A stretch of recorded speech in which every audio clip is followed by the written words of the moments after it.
Preparation of Income and Expenditure Account. Question number 8.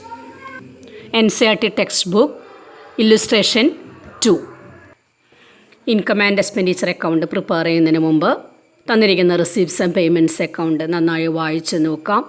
Current year ഏതാണെന്നുള്ളത് മനസ്സിലാക്കാം. അപ്പോൾ നമുക്കിവിടെ വായിച്ചു തുടങ്ങാം. From the receipts and payments account given below prepare the income and expenditure account of clean Delhi club for the year ended 31st March 2017. അപ്പോൾ ഇവിടെ receipts and payments account തന്നിരിക്കുന്നത് ഏത് വർഷത്തെയാണ്? 31st March 2017 അപ്പോൾ ഇവിടുത്തെ കറൻറ്റ് ഇയർ എന്ന് പറയുന്നത് ഏതായിരിക്കും? 1st April 2016 to 31st March 2017. Current year മനസ്സിലായല്ലോ. 1st April 2016 to 31st March 2017. ഇനി റെസിപ്റ്റ്സ് ആൻഡ് പേയ്മെൻറ്റ്സ് അക്കൗണ്ട് വായിച്ചു നോക്കാം.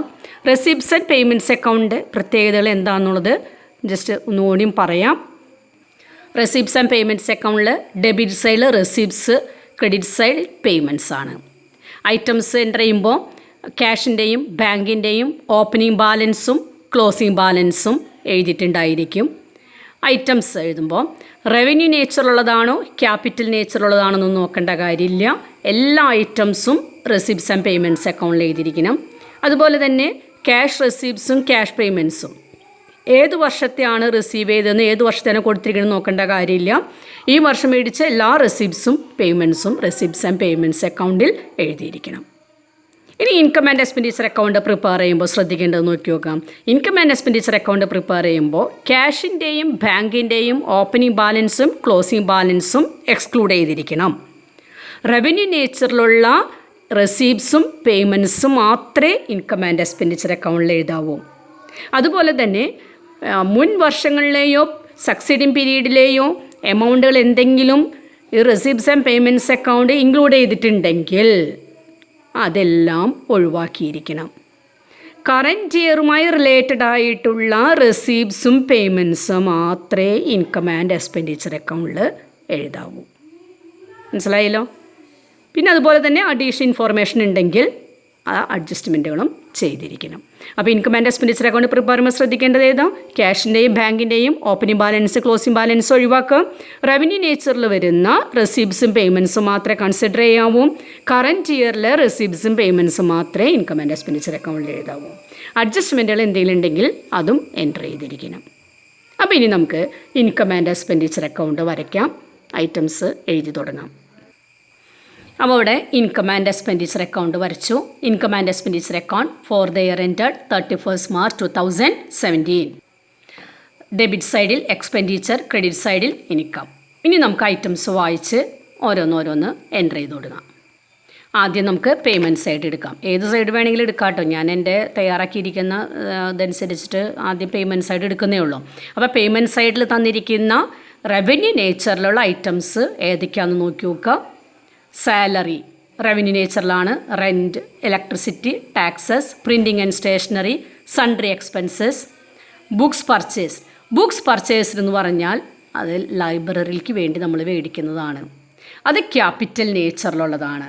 അത് ബാലൻസ് ഷീറ്റിൽ എഴുതാം. ഗവൺമെൻറ് ബോണ്ട് പർച്ചേസ്ഡ് ഇൻവെസ്റ്റ്മെൻ്റ് ആണ്, ബാലൻസ് ഷീറ്റിൽ എഴുതാം. ഫിക്സഡ് ഡെപ്പോസിറ്റ്സ് വിത്ത് ബാങ്ക് അതും ക്യാപിറ്റൽ നേച്ചറിൽ വരുന്നതാണ്, ബാലൻസ് ഷീറ്റിൽ എഴുതേണ്ടതാണ്. അപ്പോൾ റവന്യൂ നേച്ചറിൽ വരുന്ന പേയ്മെൻറ്റ്സുകൾ ഏതൊക്കെയാണ്? Salary, rent, electricity, taxes, printing and stationery, sundry expenses. ഇത്രയും ഐറ്റംസ് എക്സ്പെൻഡിച്ചർ സൈഡിൽ എഴുതാം. അപ്പോൾ എക്സ്പെൻഡിച്ചർ സൈഡിൽ റവന്യൂ നേച്ചറിൽ വരുന്ന ഐറ്റംസ് എല്ലാം എഴുതി. Salary, rent, electricity, tax, printing and stationery, sundry expenses. ഇനി നമുക്ക് ഇൻകം സൈഡിലേക്ക് കിടക്കാം. ഇൻകം സൈഡിൽ അതായത് റെസിപ്റ്റ് സൈഡിൽ റവന്യൂ നേച്ചറിൽ വരുന്ന ഐറ്റംസ് ഏതൊക്കെയാണെന്ന് നോക്കാം. ഓപ്പണിംഗ് ബാലൻസ് ഒഴിവാക്കണം. സബ്സ്ക്രിപ്ഷൻ 22,500. ഇതിൽ ഏത് വർഷത്തെയാണെന്നൊന്നും പറഞ്ഞിട്ടില്ല.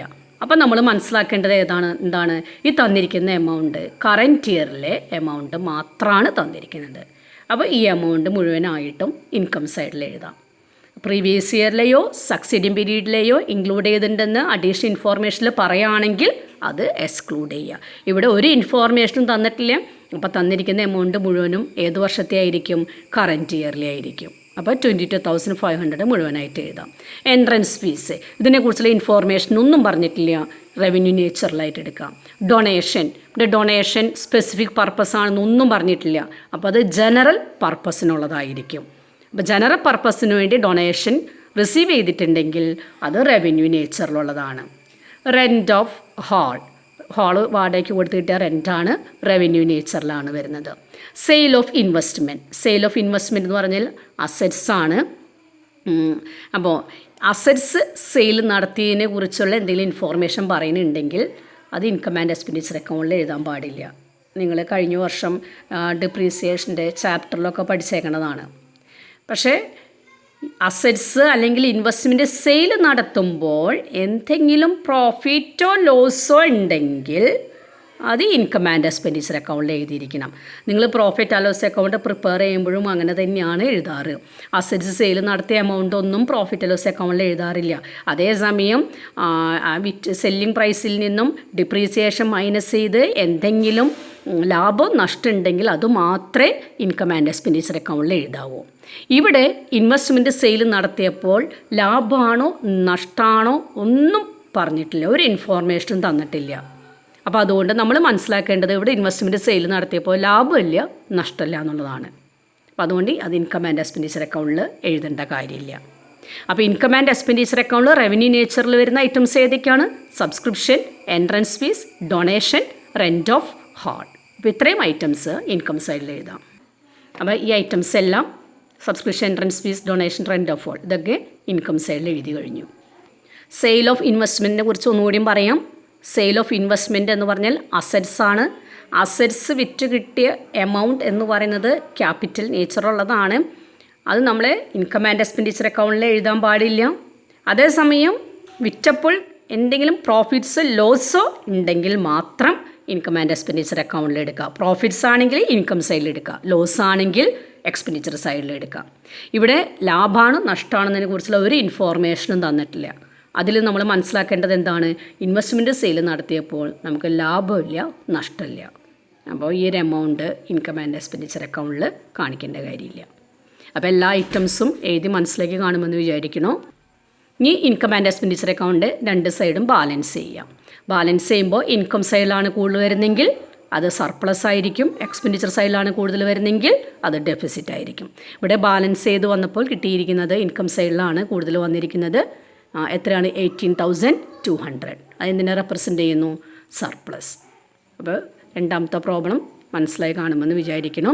അപ്പോൾ ശ്രദ്ധിക്കേണ്ട കാര്യങ്ങൾ എന്തൊക്കെയാണ്? റെസിപ്റ്റ്സ് ആൻഡ് പേയ്മെൻറ്റ്സ് അക്കൗണ്ട് നന്നായി വായിച്ചു നോക്കുക. കറൻറ്റ് ഇയർ ഏതാണെന്ന് മനസ്സിലാക്കാം.